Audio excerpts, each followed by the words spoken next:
Welcome to another presentation by Neurosystems. Um, in the previous presentations, we talked about what a business needs to understand before they get into e-commerce. In this presentation, we are going to talk specifically about e-commerce platforms because we had emphasized a lot about e-commerce platforms, but we didn't mention anything that in the previous presentation. The e-commerce platform. Before we get into e-commerce platform, you need to understand that there are a lot of solutions out there, and this is talking about the CMS marketplace, right? A lot of people come from a CMS background where they may be using something like WordPress or Joomla or something, and then they would be recommended, why don't you install a particular shopping cart over that.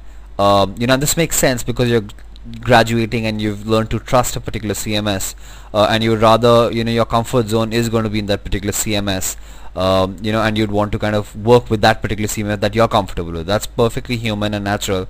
But I want to mention that this diagram is something that I got from a website called cmswatch.com. So yeah, it's not something that was created by us, but it was a good reference, so I thought I'd put it on the slide. But yeah, this is not something that belongs to us.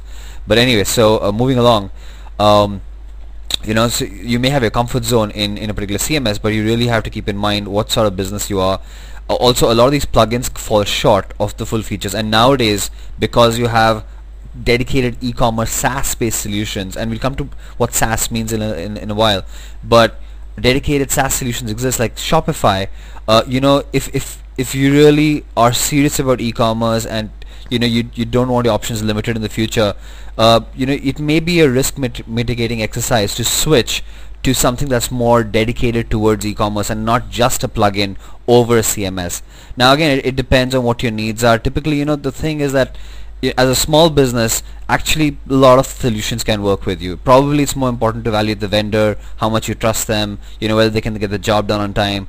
But as you grow, your platform does make a difference in terms of what capabilities it can provide you, right? So you may want to move from the CMS scenario, plus e-commerce to a pure e-commerce scenario, right? Where you're making sure that all your shopping needs are maintained, because when you get into the e-commerce space, it's not just a website. You're doing business online, and there are a lot of things. There's a lot of technology. There are a lot of new innovations that are happening in the zone of e-commerce, which pretty much outstrip what the CMS world in general is focusing on, right? So so let's just get down to what are the kind of models available, right? So one is a hosted model where you pretty much own the web server and the infrastructure, or you take the infrastructure part of it on rent at least, but you own that space, and you can control exactly how you want to customize it, how you want to build it, right? Again, when I say hosted, remember even CMS models are hosted models, but over here I'm referring to our e-commerce platforms, which we will show you in a bit, which are basically dedicated, which can be hosted